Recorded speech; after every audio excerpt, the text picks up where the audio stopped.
Achoo. Oh, that's so awkward. Oh, funny. Haha. Okay.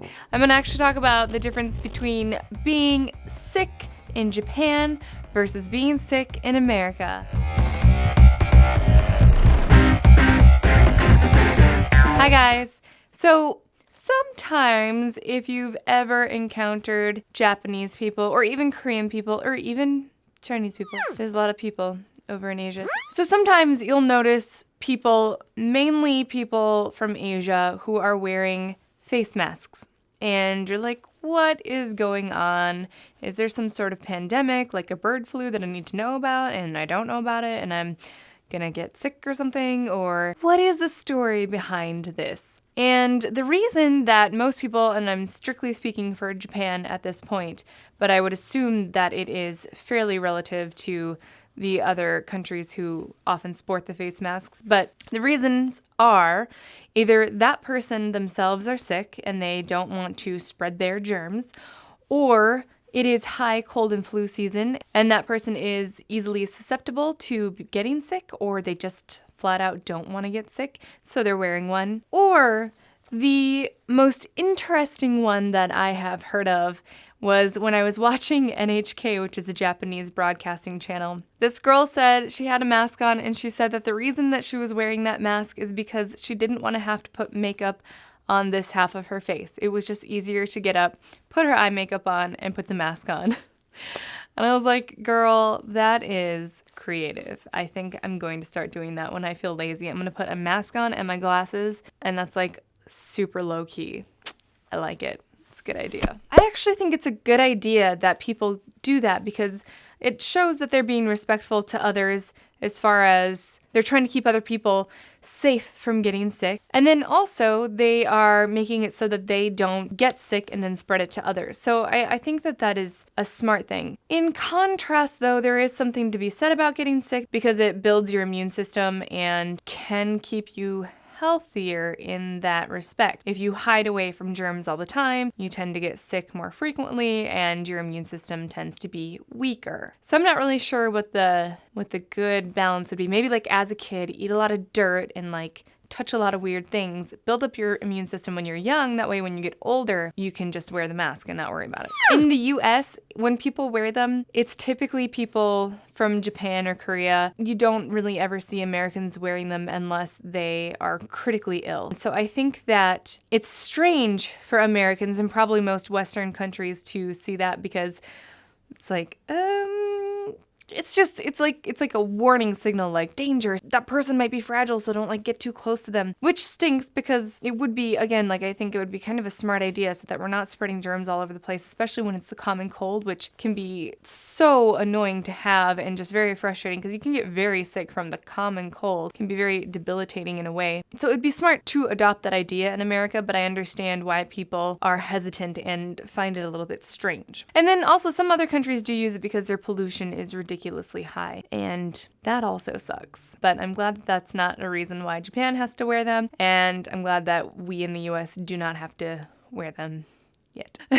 And then there are some interesting cultural differences as far as what is acceptable behavior while you are sick. So in America, it's pretty acceptable to blow your nose in public. I mean, preferably people don't want you to blow your nose while you're around food. That's common. But you can blow it in public, and most people try to be very discreet and like nice about it. And then you should use hand sanitizer or wash your hands afterwards. I don't see a lot of people doing that, but that would be great if y'all did. Thanks. And then you can cough in public, but you are supposed to cover and cough. I mean, this is not great practice because you're coughing right into your hands, but it's better than just spewing it all over the place.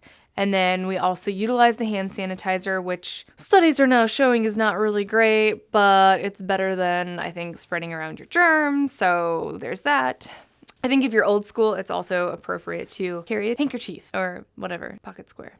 I don't know. In contrast, in Japan, like I've mentioned in quite a few of my other videos, you are not supposed to blow your nose in public. As a girl with extremely ridiculous allergies, that was a struggle when we were in Japan. I would literally duck behind buildings to blow my nose in secret because I didn't want anybody to find out what I was doing. And then I would carefully store the tissue and such until I found a trash can, which is also difficult to find on the streets because they don't always have trash cans readily available. Good times. But I also had hand sanitizer and I would wash my hands frequently, so don't worry. And it wasn't a cold, it was just regular sneezes and allergies. But what is strange that you can do, or it seems that people do it, is you can like that 1,000 million times, and you can also do it for an incredibly gross amount of time.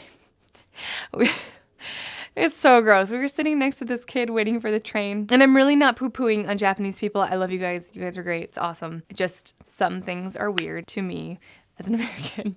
But this kid was sitting next to us. He was probably a high school student. He had a school uniform on, and he had a mask on, so he was obviously sick, and he kept doing that. But then he would take his finger like this, like over the mask, and be like,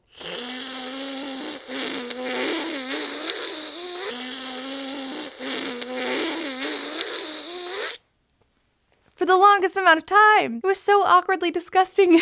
And that is not something that is readily appropriate in America. You're not supposed to make a lot of audible bodily function noises. It's not really appropriate because everybody gets grossed out. But in Japan, it seems like doing that is acceptable. And it gives me the heebie-jeebies just thinking about it, because the amount of like snot that kid had stuck in his brain had to have been a lot.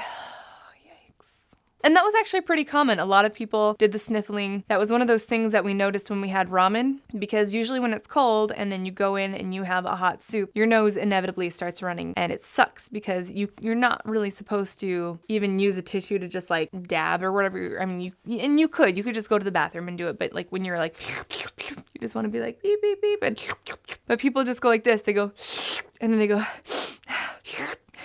and it's like this strange chorus of weird slurping noises from both the mouth and the nose, and it was very weird to hear, but it's not uncommon. So if you do go and you're American or you're Western, don't be surprised by these sounds that people make. It's acceptable and it's normal and it's okay. So you just have to know that it's acceptable in their country.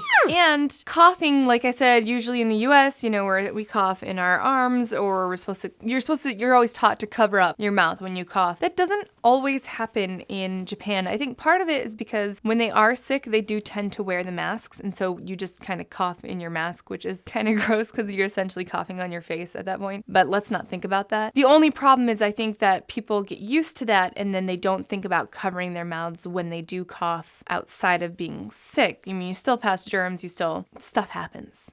It's science. You should look it up. So that's kind of an interesting thing. So you can be on the bus or the train, public place, and someone will go like that and not cover up their mouth. And you're like, is that okay?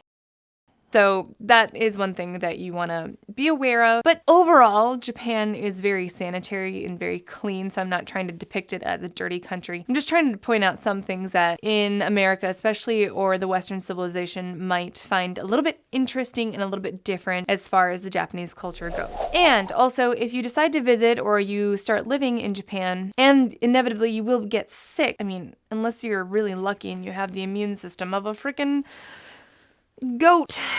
Goats don't get sick, fun fact.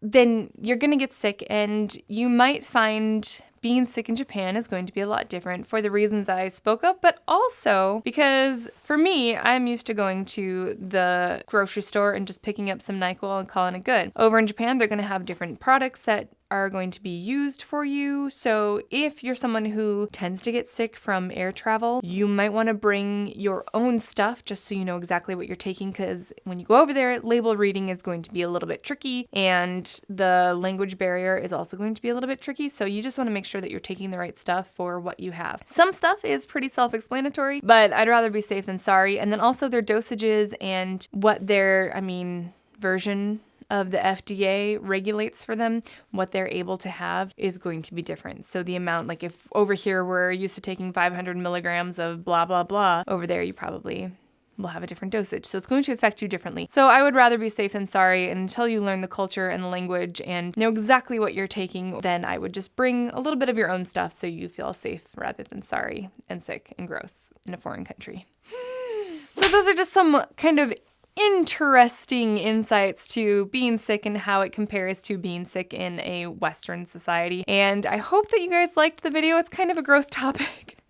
I'm sorry, but I found it really interesting because that's one of those things that I noticed was the masks right away. And then when I watched that program, I was like, well, that's very interesting to find out. So I hope you guys also found it interesting. And if not, I'm so sorry. Okay. Well, if you did like my video, please give it a thumbs up. If you didn't, maybe just pretend like you didn't see this video, but you should subscribe anyway because not all of my videos are gross. And please follow me on Instagram and Snapchat and Twitter and Snow and Facebook. Yeah, that one too. And I'll catch you guys around. Make sure you wash your hands. Thanks. Bye.